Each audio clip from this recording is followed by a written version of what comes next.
Coming up today on Locked On Texas Tech, beers with breakfast, Pullman, Washington nightlife, and end of May, early June feelings about a football kickoff. Next on Locked On Texas Tech.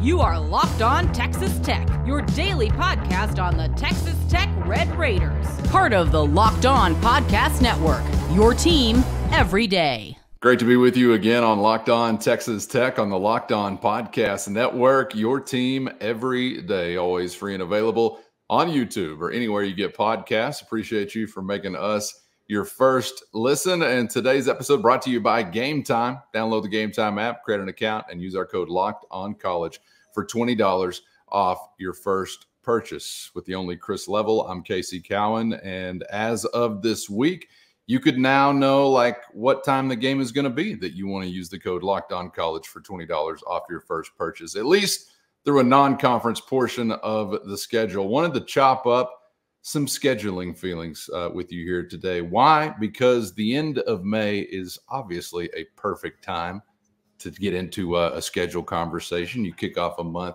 like June. What are you thinking? Well, if you're like us, you're thinking football schedule. Clearly, this is what reasonable, sane people do this time of year. So that's what we're doing here today. If you have not seen it, we'll get into some of the times announced for Texas Tech.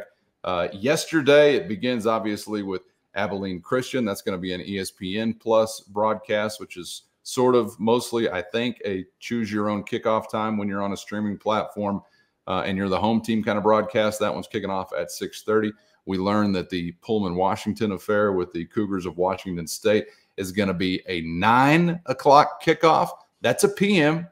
That's a 9 p.m. 9 p.m. Just wanted to make sure I get that clear. And then back in the LBK for an 11 a.m. affair with the Mean Green of North Texas. We'll kind of take these one at a time, Chris, and I've got some sort of bigger picture kind of questions for you about some of these matchups and what future schedules could look like, not only for Texas Tech, but teams in this new Big 12 conference.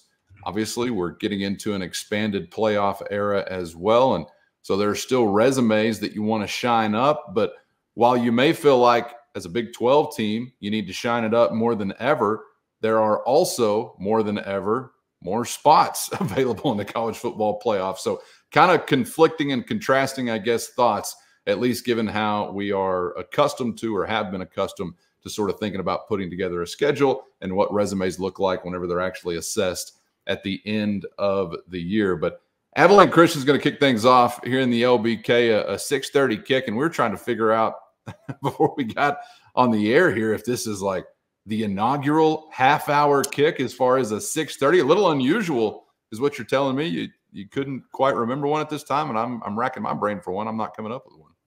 The 2:30 kick is pretty standard. That's one that, that's the half-hour time that has been universal for years. I mean, 20, 30 years, games have kicked off. Used to be like the sweet spot. A lot of coaches will tell you that 2 or 3 is like their ideal time to play a game because you still get, it's kind of get up and get going, and then you still get your night to you and all those things. But yeah, the ESPN Plus games. So the way the TV contracts have typically been done is that there's typically, the networks that you're involved with when you have home games, they can come in and pick and choose on if they want to pick up a game or not in a lot of the non-conference weeks, which these first weeks in this case, late August or early September. And obviously you would think that a Texas Tech or an Abilene Christian is not necessarily going to be picked up nationally or regionally. Every team's going to have one of these games where it just kind of, okay, this is the game that, they can do pay-per-view used to or whatever. But then part of the TV contracts is that, you control the inventory to your own third-tier rights. And a bunch of the majority of the schools in the Big 12, prior to a lot of this expansion, they had just sold a lot of that, content to the folks at ESPN to put it on the plus side of things. A lot of your women's basketball and volleyball and soccer and all that, but it also would come with a football game typically every year. And then some of your basketball games, your non-conference basketball games, which those are the ones that John Harris and I are fortunate enough to be a part of. But a lot of this is that, the school and the institution kind of has they can, when it's not picked up, you kind of can dictate terms a bit. And at least this is the way it used to be. And I'm fascinated by the 6:30 because, as you said, I may have missed one. It's always either 6 p.m. or 7 p.m. I don't know the reasoning for the 6:30 part. That part is that's an odd one to me. The fact that it's a nighttime kick, maybe they got feedback that like, man, we don't have enough. The sun hadn't set enough for. When we do a 6 o'clock and maybe 7 o'clock is just a bit too late, so let's meet in the middle. I mean, seriously, because here's what goes through my brain when you tell me, when you give them a night kick, okay, that they can plan ahead of time. Because people may be surprised at this. Typically, the numbers show that the most students, and sometimes one of your biggest crowds of the year, regardless of opponent, or kick time for that matter, is always the first one. So the fact that you get a 6:30, and it always fascinated me. I'm like, are you telling me that more students are going to show up to watch one of these games in early September or late August, and they're not going to show up to watch the UTs or the Oklahomas or the TCUs that come in that may be a lot more meaningful? And they're like, yes, that's what we're saying. This is what our data. This is what our data shows us over years and years and years. Yeah, which is just it's weird to me. So, but this is what a lot of that shows. I don't have a lot of that data in my fingertips, but this is what generally. But I thought of it in terms of, okay, you're going to get a night kick, so we can what's the pyro budget there? What's the we're gonna bring Shaq in. We're gonna bring Shaq in to do the pregame deal at Raider Alley. But you already now know a time, and it's going to be a nighttime. And so, like, do we want to do a drone show? Well, we're going to do it at nighttime. I mean, we can't do it during the daytime. Nobody else see it. So I think that's now maybe circled as like you can have some bells and whistles with a game like that because it's going to be at nighttime, because your second non-conference game is, and we'll get to that in a bit, is not at nighttime. And then, as far as your conference games, palms up. Won't know, and you're just not going to know. You could get the run of the early ones, the late ones, the meaty middle, in between. You just have no idea. So here we go. But 6:30 will kick it off on what I will tell you is my anniversary, and it's also my wedding anniversary, and it's also the date, that August 31st date that you'll kick this thing off, was also the date I got married on, the day of the very, very first Big 12 game ever. Donnie Hart was in bounds. That's exactly right. That's right. And so it's easy for me to remember my wedding anniversary. But we celebrating it with you, folks. Cheated by an opponent in purple once upon a time on that day. Hopefully that's not the case with Abilene Christian. I guess it wasn't really K-State's fault that the ref was blind, unless they were greasing the palm. I don't know exactly. But happy anniversary on August 31st. I was kind of thinking maybe the 6:30 had something to do with like, Coach McGuire's daughter can't get a flight that arrives before like 6:15, so we don't want to kick it off at 6 o'clock. But maybe it's your anniversary plans they're thinking about. Have you been discussing like a late lunch or something like that with the missus? And so you told Coach McGuire, like, I need a 5:30 pregame kickoff instead of a 5. I don't know. I'm just spitballing here. You mentioned bells and whistles. There damn sure needs to be bells and whistles outside of the confines of the lines, because inside the confines of the lines, these are these type of matchups that make me say, oy vey. And the ticket takers should be wearing ski masks whenever the patrons exchange a ticket they paid cold hard money for to come in and watch one like this. So one of my questions, Chris, is just simply in this era, and we can even extend this in some ways to a North Texas or some other group of 5 category members. I mean, I thought, along with some other things like expanded playoff, postseason on-campus games, etc., I thought this was a pipe dream once upon a time that possibly you could someday get rid of these type of non-conference matchups. And it's nothing against Abilene Christian. It's not your fault that now you're the target for my ire this year. There's someone typically on the schedule every year that's going to fit that bill. But I'm exhausted by these. And I know that once upon a time, I guess they might have made sense. I'm sure Abilene Christian thinks it makes sense. Like, hey, we can subsidize our athletics department by playing these types of games. I don't know why that's on us, however. And eventually, I do kind of wonder in this new era, is there going to be even more of an impetus for a team from the Big 12 Conference to really try to beef up a non-conference schedule? Am I still talking pipe dream talk when I think about getting rid once and for all of these types of games, Chris? Or is there maybe a little more steam behind that dream now than there used to be? What do you think?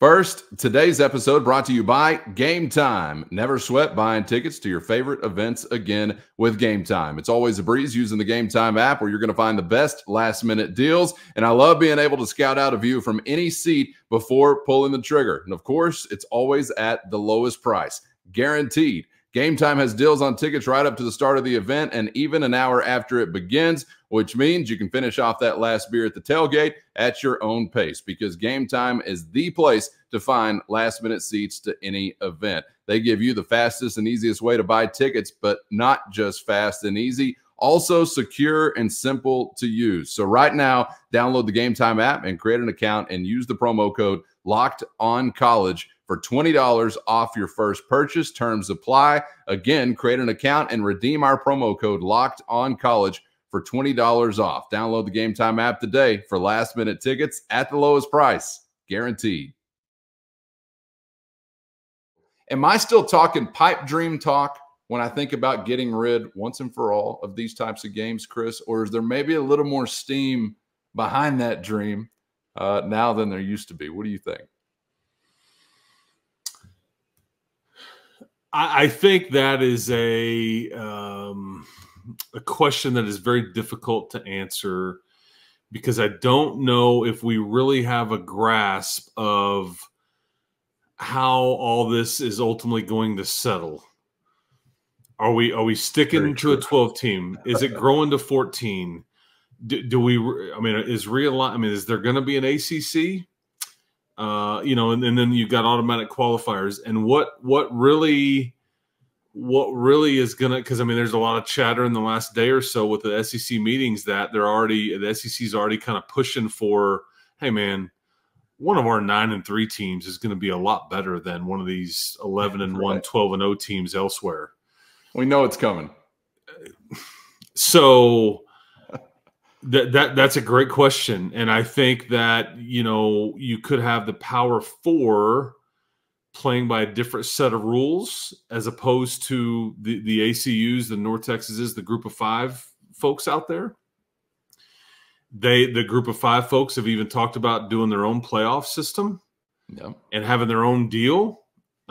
So it's a great question. But I will tell you, as I look at it, though, Cal, here's the tricky part. You actually have games scheduled. You have a full non-conference schedule through the 2028 season. The next opening you have on your non-conference schedule is in 2029, and you have one opening in 29 and one in 30, and then when it gets to 31 and whatnot, you've got some space. But like, you already have a full schedule for 2032. So I just think that part is there's some of that contractual stuff too, and then let's add in the tech component. They have told you. The powers that be have said, we dropped $250 million on this stadium. So we're having 7 home games here a year, folks. That's what we're doing. And if we have to buy our way out of a Colorado State game next year, or we have to, whatever, that's what we're doing, because we're having 7 home games. So that's what we're doing. And like the ACU game, this one is this is why they're a bit tricky. You don't like it because it's just boring. It's supposed to be, but right. what you have in ACU is you have a former coordinator coming in that has just gone crazy with the portal And there's going to be several Red Raiders on his team that are going to walk in here. Maverick McIver is going to be their quarterback. Nehemiah Martinez is going to be one of their best receivers. You've got, a guy like Hut Graham, who was one of your recruits from a couple of years ago on the team. You've got, Jed Castles was on the roster at one point. I mean, there's a lot of Texas Tech flavor there and a lot of Oklahoma and Oklahoma State. And they're kind of scary because if you lose, it's like, what are you doing? Or if it's even close, what are you doing? Yeah. And if you win, it's like, yeah, okay, ho-hum. Yeah, it's cool. Appreciate it. Yeah, but it's not boring. It's bad news. Right. And Joey is going to say, Joey and Coach Kitley and Coach Reuter are going to like it because they're going to say, man, we don't want to get caught like we did last year and about some certain things on our team that we just didn't know until we didn't know, like we did at Wyoming. We're up there far away from home. We got a weather delay. We've taken a bit of a travel routine because we're in altitude, and we don't really know yet that we can run it as well as we can. We don't know it that maybe our receivers or passing game is, all that kind of stuff. I mean, I guess I don't know. Yeah. So what do? Go schedule Amherst High School so that we don't get no. And again, all due respect to Abilene Christian. All right, there are a couple of reasons I think why I became so irritated over the years. Number one, again, the entertainment value for the fan paying for a ticket, and you get something like this right out of the gates. But number two, I think also the argument that like anti-playoff college football leadership would give you, we've got the best regular season in sports. Aside from weekends like this, don't look at this, or in November when the SEC plays Nicholls State. Those just drove me crazy. And so I think that's also why I really zeroed in. And this is specifically football championship subdivision opponents. It's a whole nother world. And like you've already outlined there very, very accurately, if it's anything but boring, it's bad news for the good guys. So I don't know, but I do think we could begin to possibly buy into the thought of, from specifically a Big 12 perspective, really needing to bolster a schedule for whatever that means. And I get the 7 home game deal and the, hey, we got beaten game 1 deal. And I get all that, but 9-3 SEC, 9-3 Big 10 over a 10-2 Big 12.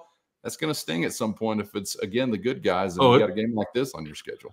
It's going to happen. I mean, it to somebody for sure. And that's why maybe there's some more of the, like the whole Iowa State, Kansas State game. I think Kansas State and Arizona are doing it this year. There's some of these games that were already pre-scheduled prior to some of this expansion, to where they just like, let's just keep it, but it won't be a conference game, kind of like some built-in schedule strength, if you will. And that's what's going to be really interesting is who decides to play who freezes who out, or who still wants to agree to the home and home. Are we still going to do the whole neutral site thing across the country? Is that going to be frowned upon, embraced? Because there's just a lot of schools that are reluctant to agree to a home and home. They're like, we love the home part, but we're not playing there. And Spike made a living off of it. It used to drive me crazy. He's like, man, Tennessee won't come here, Florida State won't come here, Georgia won't come here, Ohio State's certainly not coming here, and all that. But you're going to all these crazy places, and those games were picked up on TV. You hung in there in a lot of those games, but it was honestly, a lot of it was funding.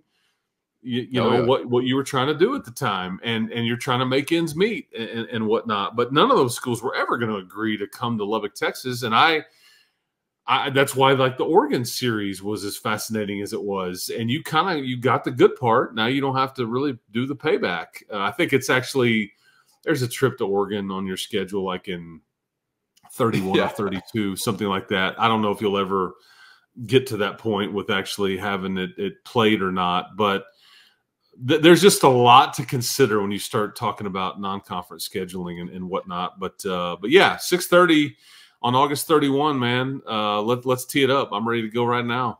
Yeah, and that's our Abilene Christian pregame breakdown. The question of, can we get rid of this game?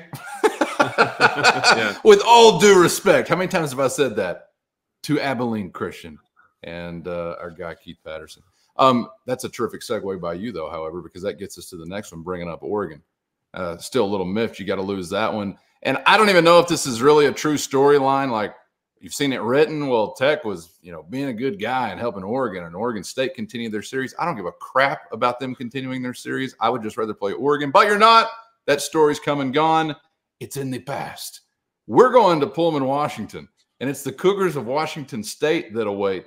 And there's some similarities, Chris, to sort of the road challenge that you found, and you've already alluded to kickoff last year, and going that far away from home so early in the year. That will be your de facto first game against an opponent with a pulse. Again, all due respect. That's like my 8th one.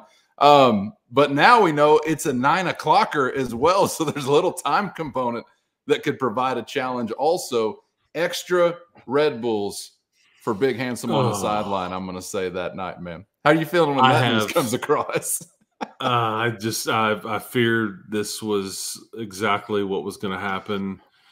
It's going to be one of, and Fox, Big Fox pick this one up. So they get to dictate terms, and that late night window, as we've all become aware, is very valuable to some of these TV networks, as they like to just stretch out their day. And there was just a few, I think, Oregon State, Washington State games that some of the major networks had picked up. This was one of them. I thought maybe if you get lucky, it's on FS1, and maybe you could play it with the sun still up and midday at some point. But wishful thinking on my part. I just have the nighttime road trip is always just rough. You sit around all day, and then it's just a late. And I'm not getting any younger, and I mean, it's just selfishly we think about it, because I have PTSD from the Wyoming game. Some of this PTSD comes from the result of the game. A lot of times if you win, you're like, I don't care what time it is, man. Like, bring me home on a Monday. I'll survive. I'm good to go when you win. But when you lose, it just compounds it, because you feel extra tired, extra sore, extra whatever it would be. But like the NC State and the Wyoming games are fresh in my memory, because the NC State game, you had the Bryce Ramirez deal. That one started, now you were dealing with East Coast time there. So actually you lose an hour, at least in this West Coast situation. You'll get some time back on the trip home. But it makes for a late night. Because, local time, that game is going to end in Pullman, I don't know. Like it'll end at what will we say, 10:30 or 11? So that's what it's just it's going to sting. So anyway, it's just going to be late. Whatever. It's a nighttime. You're a long ways from home. I looked it up earlier. It's about a 3-hour flight from Lubbock to Pullman. So hopefully it's a win. That's all that really matters. You're bringing Josh Kelly up there and Clay McGuire and the whole thing. I think they'll probably. I wouldn't be shocked if there's some sort of Mike Leach tribute with both schools, like kind of having serious connections to Mike and all that. I would expect something there. I would be surprised if they don't take that opportunity to acknowledge what was a great coach for both institutions and all that stuff. But I was just hoping for daytime. Sorry, I'm rambling. I was just hoping for a little Coach McGuire, I think, indicated, I don't know if it has anything to do with this weekend, but that Coach Leach was going to be going into the Washington State Hall of Fame as well. So I don't know. Maybe that's going to I bet they will choose to do it that very weekend. All right. Well, there's a reason to stay up. Yeah, that's going to be around 12:30, 1 o'clock here in the LBK. So essentially the way that lines up with the following week, which is when North Texas comes to town on September 14th, it's going to be like jet lag, whiplash combined for Red Raider livers, because we got a late night one week and then we got beers with breakfast the next week. Now, I do think that we're made tough enough out here in West Texas that we can handle such a thing. But Eric Morris and the Mean Green are going to be coming to town. And I thought it was kind of interesting whenever you referenced, the thought of the group of 5 doing their own thing potentially one day, or having their own postseason, their own top 25 ranking, because it was actually Coach Morris that was quoted, at least in one article, and seemed to kind of leave the door open and say, in a roundabout way, that maybe it does make sense to help keep their category relevant, their fans excited, and things like that as you get into this expanded playoff era. That's kind of a separate conversation entirely. But I know that some will enjoy the pride and joy of Shallow Water, Texas, coming back to the 806 and beating North Texas will also be enjoyable, I would say, as well.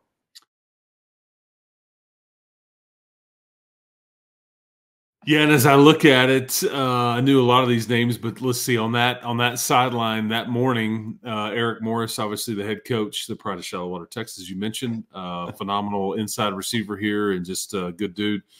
Jordan Davis, basketball player. People just don't know it. Pretty good inside receiver, even a better basketball player.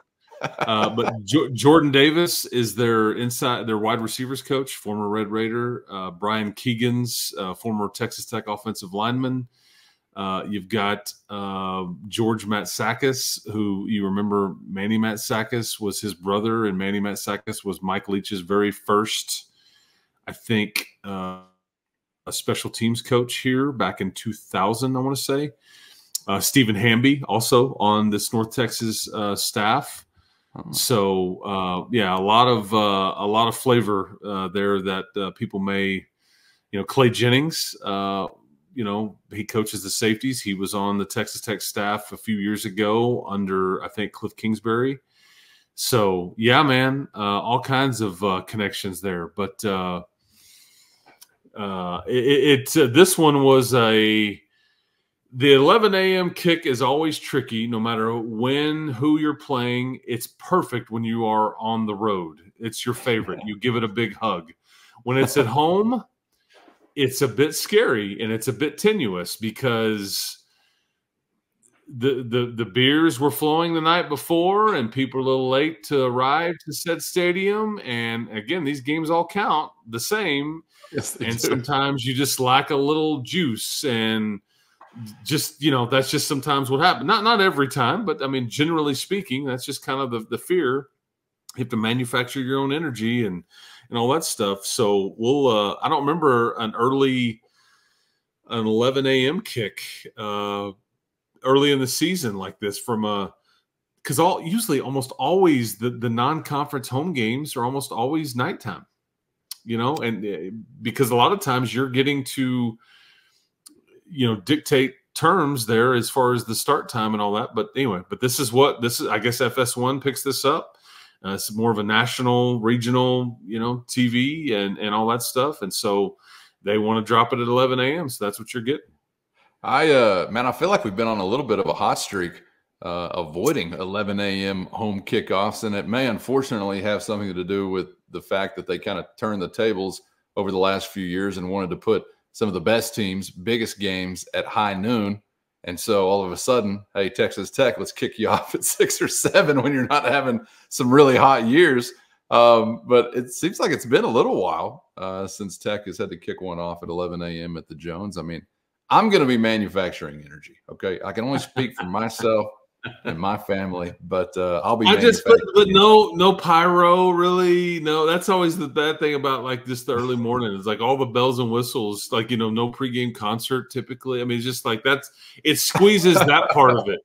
Yeah, it's like yeah. I love the bells and whistles guy. Yes. Tech has so many people that have just you create this pomp and circumstance that surrounds a game and makes it an event.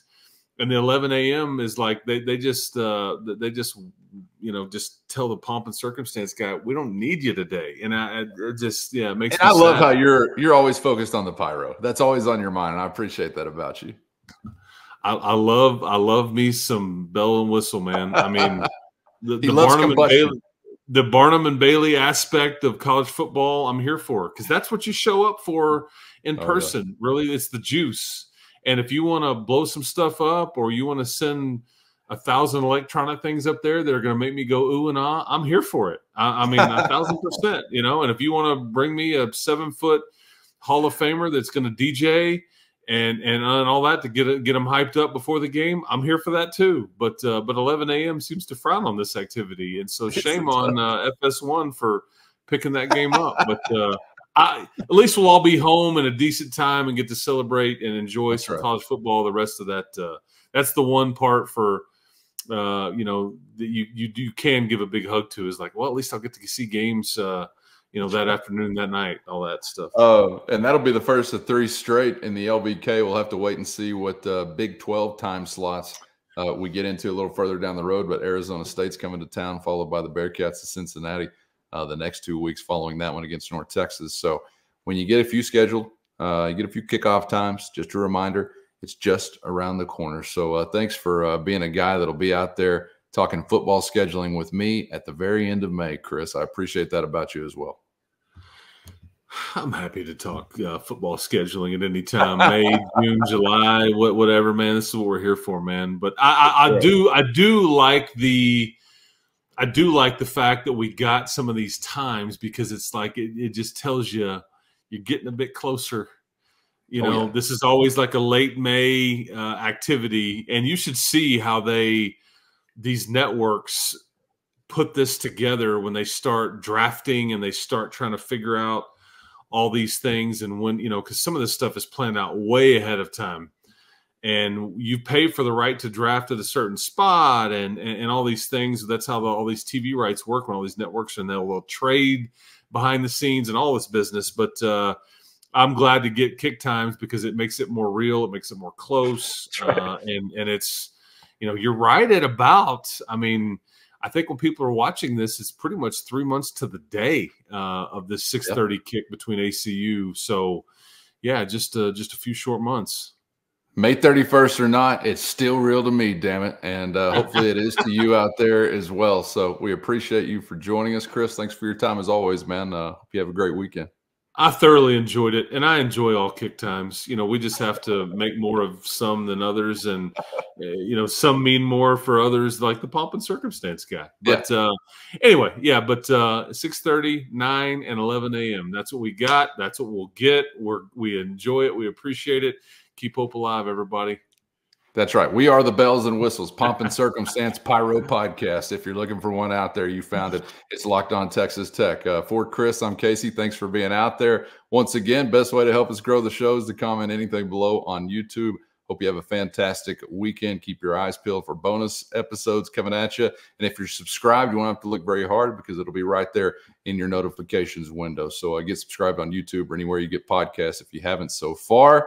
Thanks for being there, and we hope to see you back for the next round on Locked On Texas Tech.